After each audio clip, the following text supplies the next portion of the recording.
Բարև ձեզ, երկրի հարցի ծրագիրն է եթերում։ Հայաստանյան քաղաքական դաշտում ամենաշատ քննարկվող հարցերից մեկը, կարելի է ասել հենց ամենաշատ քննարկվող հարցը, խորհրդարանական ընդդիմության առաջարկն է կամ օրենսդրական նախաձեռնությունը հրաժարվել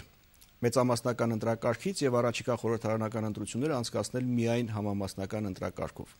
Այն, որ այս նախաձեռնությունը բուրըն հետաքրքրություն է առաջացրել քաղաքական դաշտում, վկայում է նաեւ այսօր տեղի ունեցած հանդիպումը, քննարկումը այս թեմայով, որին մասնակցել են գրեթե բոլոր քաղաքական ուժերը։ Խոսքը իհարկե ոչ այն 70 քաղաքական ուժերի մասին է, որոնք գրածված են այսօր Հայաստանի Հանրապետությունում, այլ քաղաքական դաշտում որոշակի դերակատարություն ունեցող քաղաքական ուժերի։ Ընդ որում մասնակցել են եւ խորհրդարանական եւ արտախորհրդարանական ընդդիմադիր ուժերը եւ նույնիսկ իշխանության կուսակցությունները, իշխանական կոալիցիայի կուսակցությունները։ Ուրեմն մասնակցել են Հայ ազգային կոնգրեսը, Ազատ դեմոկրատները, Հայաստանի ռազմավար ազատական կուսակցությունը, Հայաստանի դեմոկրատական կուսակցությունը, Ազգային համաձայնությունը, ՄԱԿ-ը, առանձին քաղաքական գործիչներ եւ իհարկե իշխանական հանրապետական, Բարգավաճ Հայաստան եւ Օրինաց երկիր կուսակցությունները։ Երկրի հարցի ծրագրում ես այսօր զրուցելու եմ Ազգային ժողովում ՀՅԴ խմբակցության անդամ Արսվիկ Մինասյանի եւ Ազգային ժողովում Ժառանգություն խմբակցության անդամ Արմեն Մարտիրոսյանի հետ։ Բարի երեկո։ Բարև ձեզ։ Նախ իսկապես ինձ հետաքրքրեց այս ներկայացուցչական կազմը հանդիպման ժամանակ։ Ինչի մասին է սա խոսում։ Իսկապես արձանագրենք, որ բացի այն, որ մեծ հետաքրքրություն է առաջացրել, այստեղ գաղափարական լուրջ խնդիր, գաղափարական լուրջ տարաձայնություններ հայաստանյան քաղաքական դաշտում չկա այս հարցի առթիվ, համեցեք։ Իսկապես լավ նշեցիք, որ աննախադեպ ներկայացվածություն էր եւ այս ներկայացվածությունը առնվազն հետեւյալ կարեւոր մի քանի արձանագրումներ թույլ է տալիս կատարել։ Առաջինը, որ կա մի հարց, կա մի թեմա, որը կարող է մի սեղանի շուրջ հավաքել քաղաքական գրեթե բոլոր ուժերին, համենայն դեպս հիմնական դերակատարներին քաղաքական դաշտի։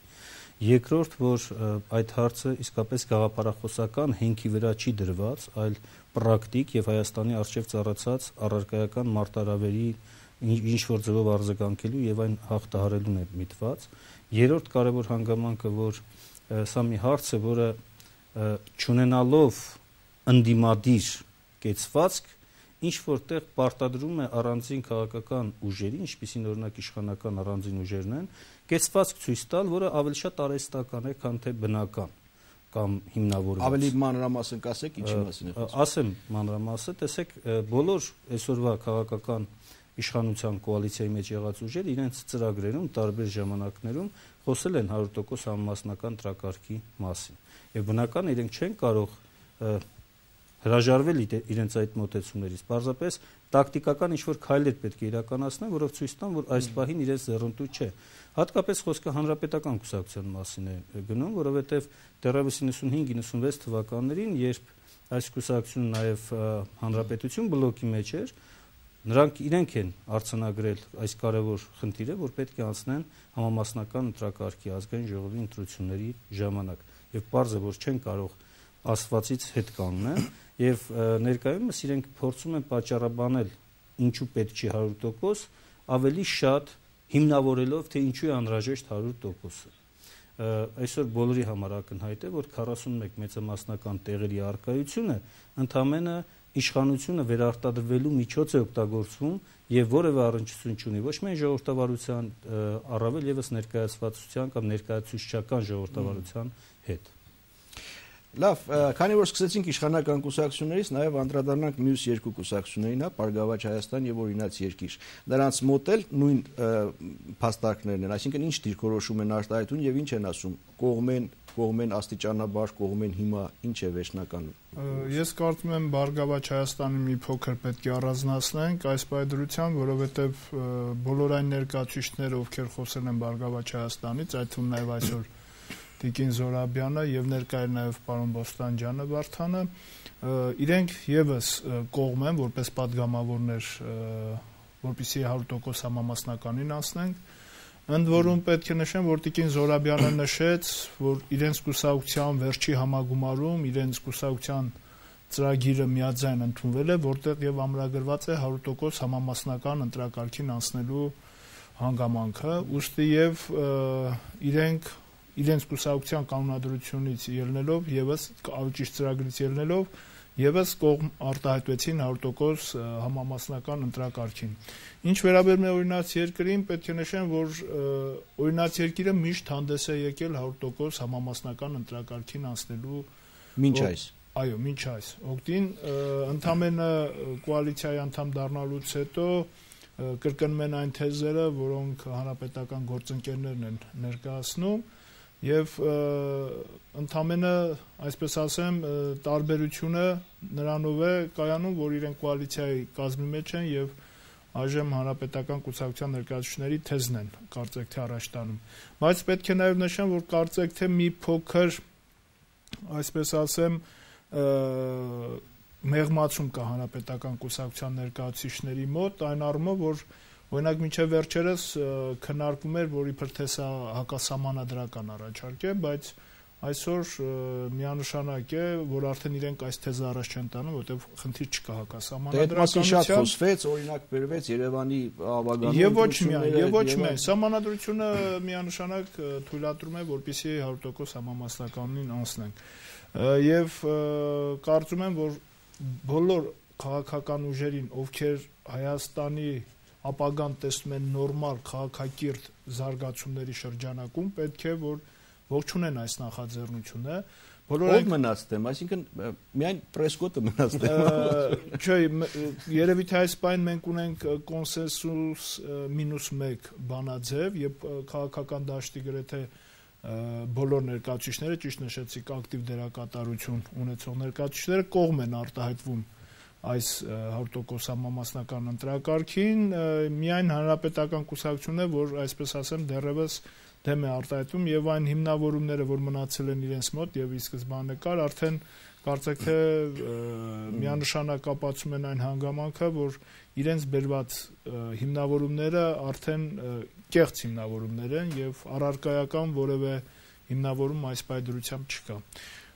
Իրենց հիմնավորումներից կարելի է ասել մնացել է միայն այն, որ այդ անձիկ մեծամասնական ընտրակարգով ընտրվածները ներկայացնում են, այսպես ասեմ, տարածաշրջանները, բայց երբ որ աշխատանքներն ենք վերլուծում, տեսնում ենք, որ նույնիսկ իշխանության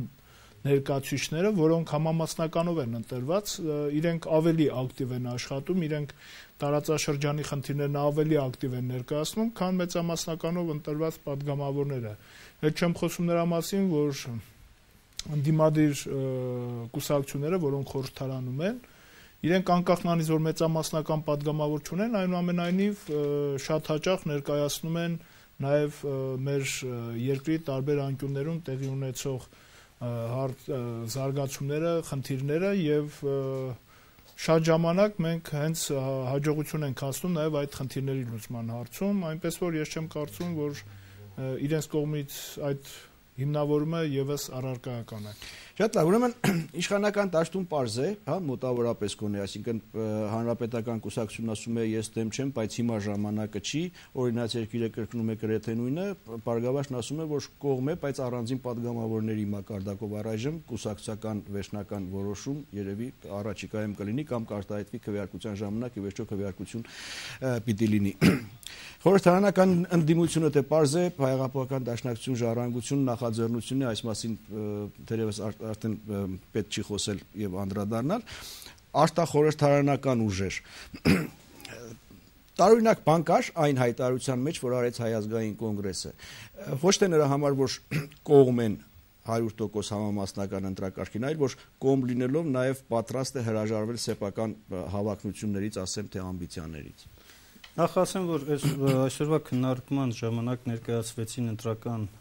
գործընթացի բարելավման բազմաթիվ առաջարկներ, սկսած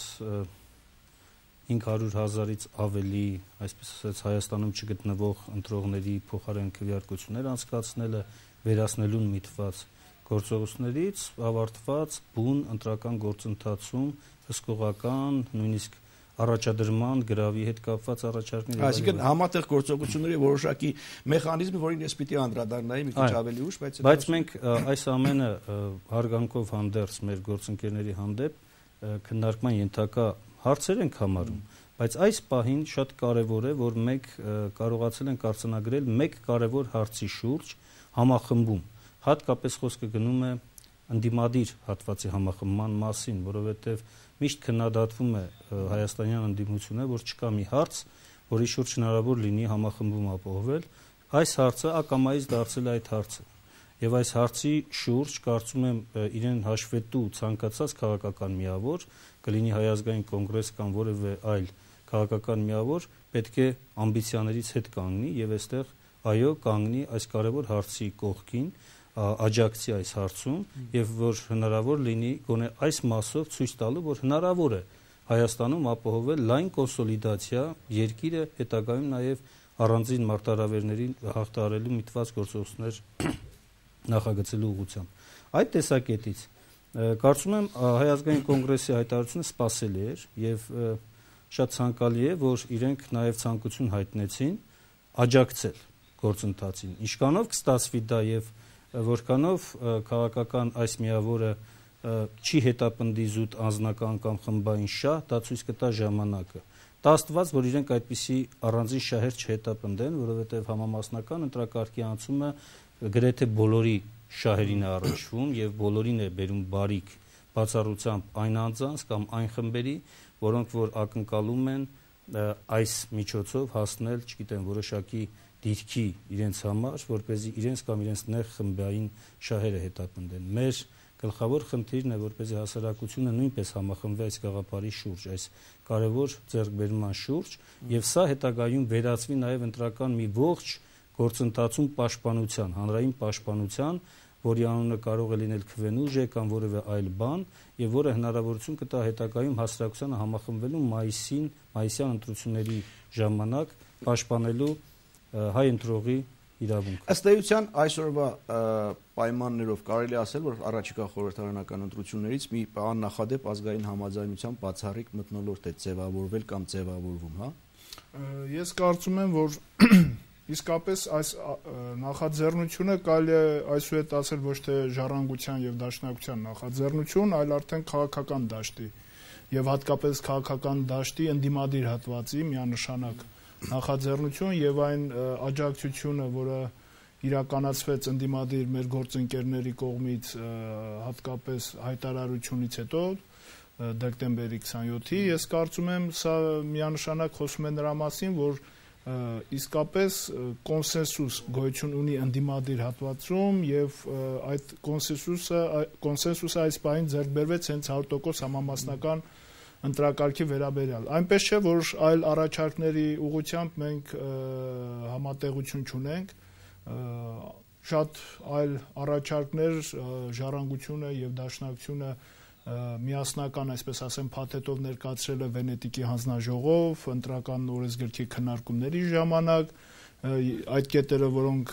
նաև այլ ընդդիմադիր գործընկերներ են առաջ քաշում, նաև Հայ ազգային կոնգրեսը, եւ այստեղ հետագայում մենք իսկապես նորից ունենք, կարծում եմ, համատեղ աշխատանքի դաշտ, բայց քաղաքական իմաստով երևի թե այս պահին նպատակահարմար էր հենց մեկ այս կետը, որը իսկապես առարկայական է, իսկապես շատ հարցեր է պայմանավորում ընտրական ժամանակահատվածում եւ հատկապես արդար ընտրություններ անցկացնելու ժամանակահատվածում, ուստի եւ ես կասեմ, որ ողջունելի էր ընդդիմադիր մեր գործընկերների եւ Հայ ազգային կոնգրեսի եւ ազատ դեմոկրատների եւ այլ ընդդիմադիր մեր գործընկերների հարգարժան աջակցությունը եւ մենք բոլորս պետք է միասնական ճակատով առաջ շարժվենք, որտեղ համենայն դեպս մենք պատկերացնում ենք, որ Հայաստանի Հանրապետությունում քաղաքական կյանքը այնպիսին պետք է լինի, որտեղ հնարավորինս պետք է տարանջատված լինեն բիզնեսը եւ իշխանությունը, կրիմինալը եւ իշխանությունը, վարչական ռեսուրսի օգտագործումը եւ իշխանությունը եւ բացառապես քաղաքական պայքարի արդյունքում, այլ ընտրանքներ առաջարկելու արդյունքում մեր երկրի կառավարման համակարգը պետք է առողջանա եւ փորձենք այդ քաղաքական հավասարակշռված մեխանիզմները ներդնելով կառավարման համակարգ առաջարժվենք եւ այս միակենտրոնությունը, որ անկախությունից ի վեր ձևավորվում է եւ այժմ ահռելի չափերի հասնում, որը պետականության համար վտանգավոր է, մենք կարողանանք չեզոքացնենք այդ միակենտրոնությունը եւ փորձենք իսկապես քաղաքական հարցերին տանք քաղաքական լուծումներ։ Ինձ հետաքրքիր է այսօրվա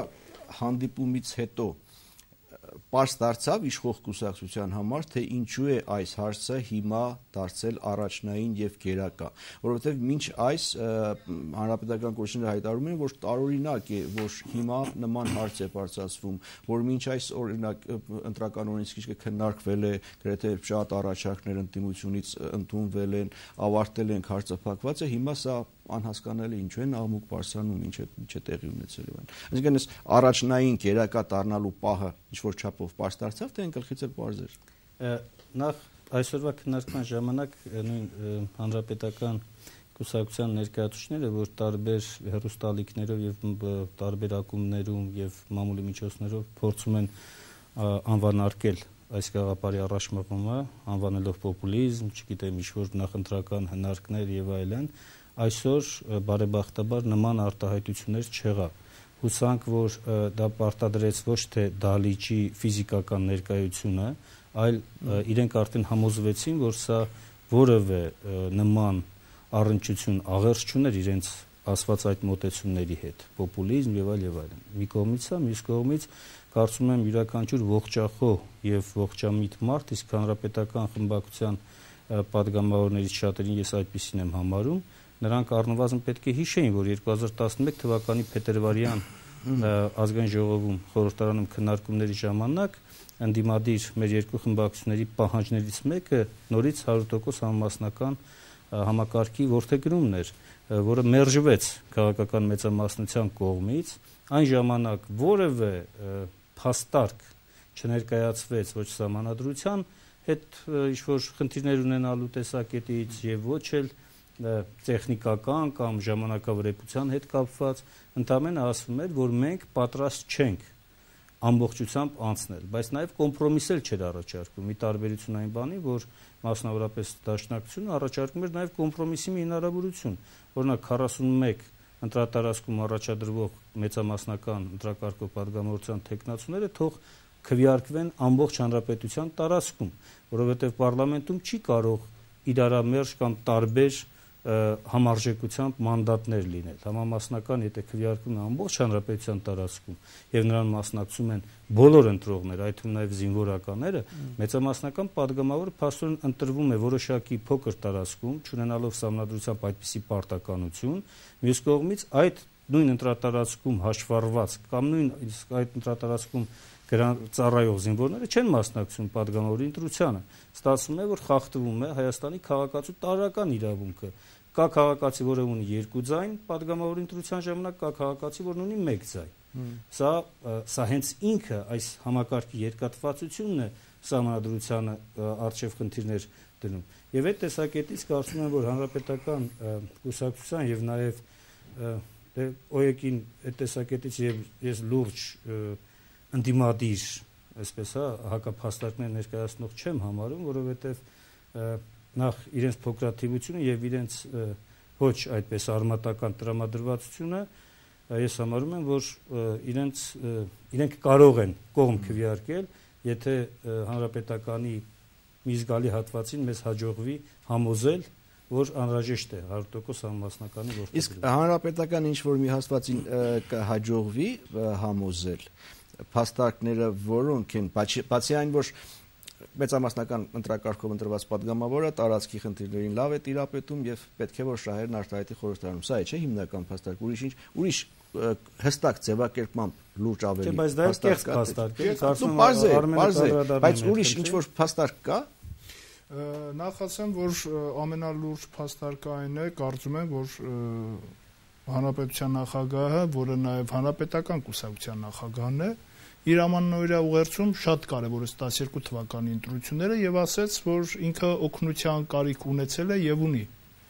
Եվ ըստ էության քաղաքական դաշտին դիմադիր հատվածը այսօր օգնության ձեռք է մեկնում հանրապետության նախագահին, որովհետեւ 100% համամասնական ընտրակարգով ընտրություններ անցկացնելը ոչ մեկի համար կարծում եմ գաղտնիք չէ, էապես բարելավելու է ընտրական համակարգը։ Բացի այդ, հանրապետական կուսակցության ներկայացուցիչների մեջ շատ են անձինք, որոնք ցանկանում են, որ քաղաքական կյանքը երկրում իսկապես զարգանա եւ քաղաքական գործունեություն իրականացվի խորհրդարանում, մեր մասնավոր զրույցներում դրա մասին բազմաթիվ անգամներ նշում են, ուստի եւ եթե իրենք դա ձևական չեն ասում, բնականաբար պետք է աջակցություն հայտնեն նաեւ սրան։ Ինչ վերաբերում է իրենց այդ հիմնավորումներից այսպես ասեմ, հաճախ հնչեցվողին իրենց կողմից, ապա միանշանակ է, որ բազմաթիվ են ապացույցները, որ հենց մեծամասնականները համամասնականով ընտրված падգամավորներն են, որ կյանքի են կոչում նաև տարածքների խնդիրը։ Եթե խնդիրը վերաբերում է նրան, ինչի մասին բարձրաձայնում են իրենք ասֆալտ անելու, ջրագիծ քաշելու, տանիք վերանորոգելուն, ապա փառք Աստծո խորհրդարանը ունի այդ լիազորությունը, կարող է հատուկ մեդալ սահմանել բարեգործություններ կատարելու համար, եւ այն անձինք, ովքեր ցանկանում են բարեգործություններ կատարել որոշակի տարածքներում, համայնքներում, իրենք կարող են այդ բարեգործությունը, այդ կենցաղային հոգսերի, այսպես ասեմ, թեթևացումը քաղաքացիների իրականացնեն հետայսու եւս, եւ մենք նրանց պարգևատրենք։ Կամ նշանակեն այդ մարդկանց մարզպետ, կամ այդ մարդիկ առաջադրվեն եւ ընտրվեն քաղաքապետ կամ գյուղապետ։ Դուք շատ ճիշտ ուղղությամբ բերեցիք նաեւ, որովհետեւ այն հարցերը, որոնք ասվում են, բնականաբար վերաբերում են տեղական ինքնակառավարման մարմինների եւ տարածքային պետական մարմինների աշխատանքային շրջանակներին եւ ոչ падգամավորի, որտեւ ըստ սահմանադրության Հայաստանի Հանրապետության ազգային ժողովը ունի երկու ֆունկցիա։ Առաջին ֆունկցիան դա օրենսդիր գործունեությունն է, որը միանշանակ է, որ ցանկացած օրենսդիր գործունեություն քաղաքական է, քաղաքականություն է իրենից ենթադրվում։ Երկրորդ ֆունկցիան, որ տրված է ազգային ժողովին, դա վերահսկողության իրականացնում է եւ հակակշռման մեխանիզմների կյանքի կոչելն է գործադիր իշխանությանը հավասարակշռելու համար։ Սա եւս քաղաքական գործունեություն է իրենից ենթադրում։ Այսինքն միանշանակ է, որ տրամաբանությունը հուշում է, որ բացառապես քաղաքական գործունեության համար է նախատեսված ազգային ժողովը եւ ոչ թե կենցաղային խնդիրներ լուծելու համար։ Բայց դուք իսկապես հոգուխորքում համոզված եք, որ եթե վերանա մեծամասնականը, կեղծիքները էապես կկրճատվեն։ Չէ՞ որ ես երեք հանրապետական գործչի հետ էի խոսում եւ ասում էի, թե ըստ էության հանրապետական կուսակցությունը ինչ է ասում, ասում է ես ցուցակում չեմ ընդգրկելու գործարարներին, բայց բաց է ճանապարհը մեծամասնականով ընտրվեք, եկեք խորհրդարան, այսինքն կարծես քաղաքական պատասխանատվություն է վրայից գցում, հա, բայց եթե այդ ճանապարհը փակվում է, մեծամասնականի ճանապարհը փակվում է, այս նույն գործարանները չեն կարող գտնել 1000 ու մի կուսակցություններ, որոնք ֆինանսական միջոցների կարիք ունեն, գնան դեն ցուցակներով կան խորհրդարան։ Տեսեք,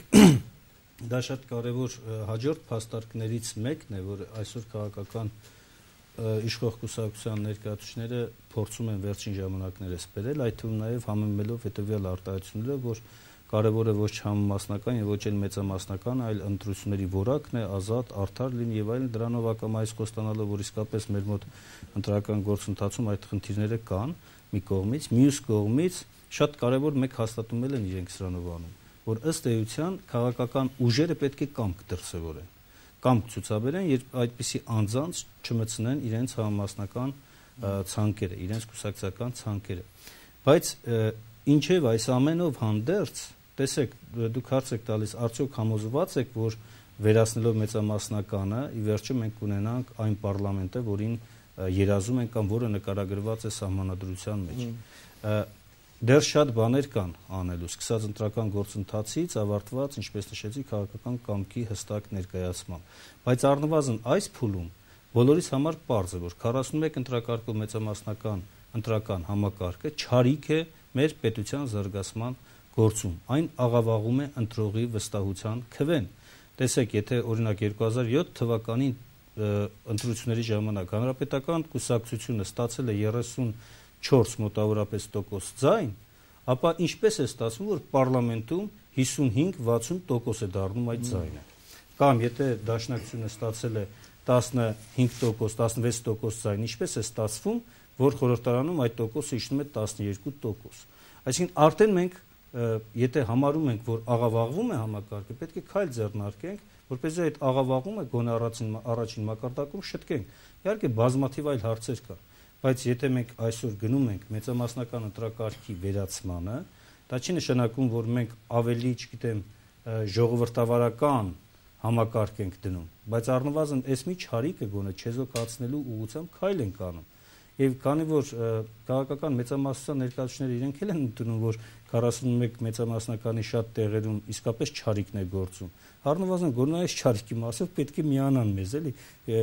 Ես վստահ եմ, որ իրենք նույնպես մտածում են մեր երկրի վաղվա օրվա մասին։ Շատ լավ, ավարտվեց արդեն ժամանակը, շատ արագ։ Նախ ասեմ, որ իհարկե սա բալասան չի լինելու, որ միանշանակ ամեն հարց լուծի, շատ այլ խնդիրներ կան, որ անհրաժեշտություն կա փոփոխել, բայց շատ հստակ է, որ մեծամասնական ընտրակարգը նպաստում է նրան, որ տեղերում տեղի ունենան լայնածավալ կեղծիքներ։ Իսկ մեխանիզմը հետևյալն է. այն կուսակցությունը, իսկ դա իշխող կուսակցություն է, որը տալիս է այդ դաբրո կոչվածը, դաբրո է տալիս ոչ միայն նրա համար, որ ինքը ընտրվի, այլ դաբրո է տալիս, որ նա նաև ընտրակեղծիքներ անի իշխող կուսակցությունների համար։ Եվ արդյունքում մենք տեսնում ենք մի ամբողջ, այսպես ասեմ, կաթսա ընտրախախտումների, լցոնումներից սկսած ծեսկրտուկներով վերջացած, որը բնականաբար խաթարում է ամբողջ ընտրական գործընթացը։ Շատ լավ, տեսնենք ինչ ընթացք ունենա այս նախաձեռնությունը արդեն ազգային ժողովում։ Շնորհակալ եմ զրույցի համար։ Այսքանը երկրի հարցը ծրագիրներ եթերում ես զրուցում էի ազգային ժողովում Ժառանգություն խմբակցության անդամ Արմեն Մարտիրոսյանի եւ ՀՅԴ խմբակցության անդամ Արծվիկ Մինասյանի հետ։ Լավ մնացեք։